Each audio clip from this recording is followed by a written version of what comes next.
What are Stonesword Keys and why are they important? Hello, I am Darth Redness, and in today's video we are covering the importance of Stonesword Keys and Evergaols in Nightreign. Stonesword Keys are a rare item, meaning the icon is purple, and they are used to unlock Evergaols. Evergaols are cells holding prisoners.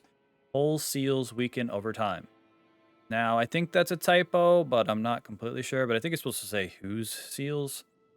Anyway, your rewards will vary, but you will always have the choice of some runes as the first option, and then you'll get a passive as the second option. There are 3 tiers, and you can get 10,000, 20,000, or 30,000 runes as a reward option depending on the tier you get, along with the runes for the kill itself. There are things like plus 10% runes, flask restoration percentage, improved dodging, stamina, etc. for the passives. Evergaols and Stonesword Keys are important because these fights are typically quick. They only have a half health bar on the first day, and then some have 3/4 health on the second day for the amount of runes you can get. They are also nice to sprinkle in along the way so that you don't have large gaps in your travels. There's a relic perk, attack power permanently increased for every Evergaol prisoner defeated by 5%. This is a pretty large buff once you get a few Evergaols knocked out. I wouldn't focus solely on these though, as you won't be getting weapon drops from any of them, and they're pretty spread out, so it would make it hard for your route. If you don't have a relic with this perk, there is a Grand Luminous Scene available for purchase at the Collector Signboard for 3 Sovereign Sigils, which you can get from defeating the weekly Everdark Sovereign fights. This relic also has treasure marked upon map and Stonesword Key in possession of start of expedition. Now we have a basic understanding of the system, but where do we get the keys? This is where most people would say ornate chests in great churches and forts. While this is a true statement, it is not the whole answer and would only receive partial credit. We've already talked about starting with one due to the relic effect. This does not stack, and you can only have one per player in this way. The most reliable locations in expeditions are forts, great churches, carriage camps, the big black wagons, and buried treasure chests, which are the ones you'll see marked on your map if you have that relic I just talked about. You can also purchase one at the Township Merchant for 6,000 runes. However, those are not located on every map.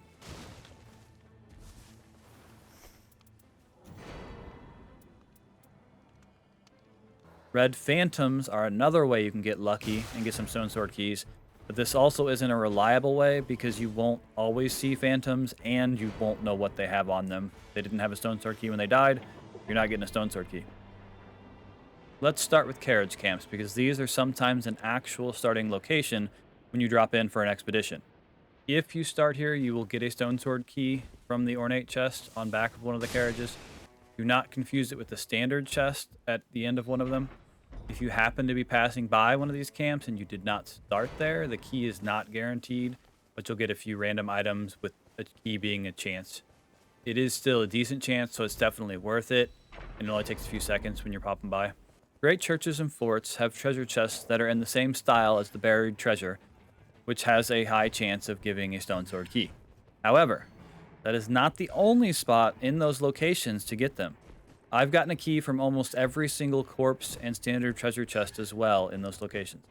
Great churches. There are a few different layouts for these depending on what the affinity is of that location and what boss it has. Several of these are out of the way, so I really only recommend looting the ones that are on your way to or from the ornate chest. If you are really hurting for keys, then having your team split up and look in different sections of the same great church might make for a time-efficient method. And if you get lucky, then you won't need to stop at any more along the way. Otherwise, having one person peel off specifically to loot the ornate chest as you pass by a location, even if you're not going to go kill the boss, is typically how I do it. I have gotten 4 keys from different corpses or chests within one location on multiple occasions, one of which had no item discovery or iron eye in the party. So swinging by these when you can will definitely increase your chances of getting more Stonesword Keys.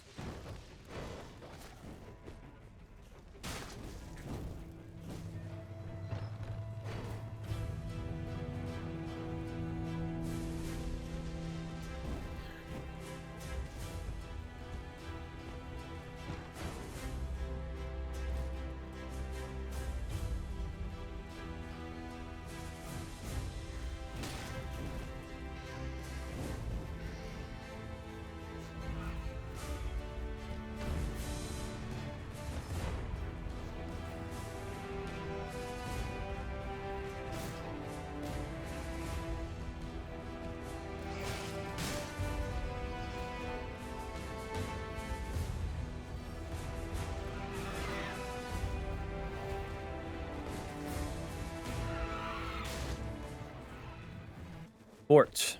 There are 2 types, each with the possibility of 2 different bosses. Main entrance forts, where you fight an abductor in the entryway or a knight captain up top. Tunnel entrance forts, where you fight a golem archer or a crystallian with a mage on the roof.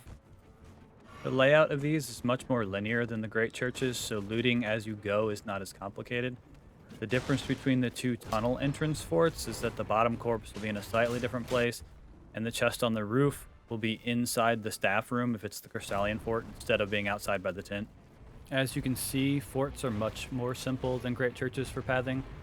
The corpse at the far edge of the broken bridge as you're leaving is the only one that I personally haven't gotten a key off of.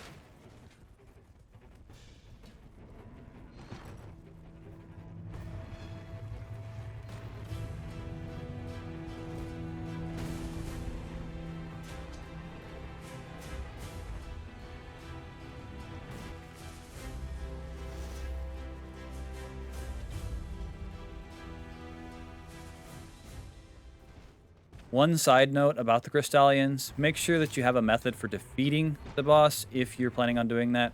Iron Eye has a particularly difficult time with this enemy with just a bow, so grabbing something blunt along the way can speed this up. There is a pressure plate to open the side gates if you are in a hurry or just don't feel like killing the boss.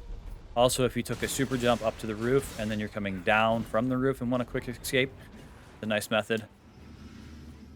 Next up, embrace your inner Luffy, buried treasure. These chests have the same appearance as the ornate chests from the great churches, forts, and carriage camps, but are located all around the map in various somewhat obscure locations. If you have the relic from earlier that I mentioned, or a random one with that perk, it'll make them visible on the map. Finding them can be a regular occurrence then. If you don't, or just don't feel like working that relic in, then I wouldn't really worry about it too much. You can memorize a few locations and then find them along your way, but they do have some pretty cool rewards, such as physic, potions, aromatics, and rare weapons, as well as the chance for the Stonesword Key. But it's not the end of the world. A quick note about this Evergaol on the east edge of the map. I call it the Trap Evergaol, as there's a roaming boss nearby. If you're going there on day 1, be extra cautious and prepared to run away if it's one of the larger bosses. It's much safer to come here on day 2 so you can kill the boss and then pop the Evergaol. Increasing your item discovery is another way of increasing your odds of finding keys. You can do this by using a silver fowlfoot, snagging any weapons with item discovery passive trait, using the silver scarab talisman, or by having an iron eye in your party. Silver fowlfeet can be found in crates all around the map. I typically check the ones in churches just because I get them there fairly regularly. There you have it. This turned out to be a much more thorough project than I had anticipated originally. But the more runs I do, the more people I see that just think Stonesword Keys appear out of thin air. If you know any other consistent locations, let me know in the comments. Like, subscribe, and share to show your support. This is my first video, but I plan on doing more in the near future.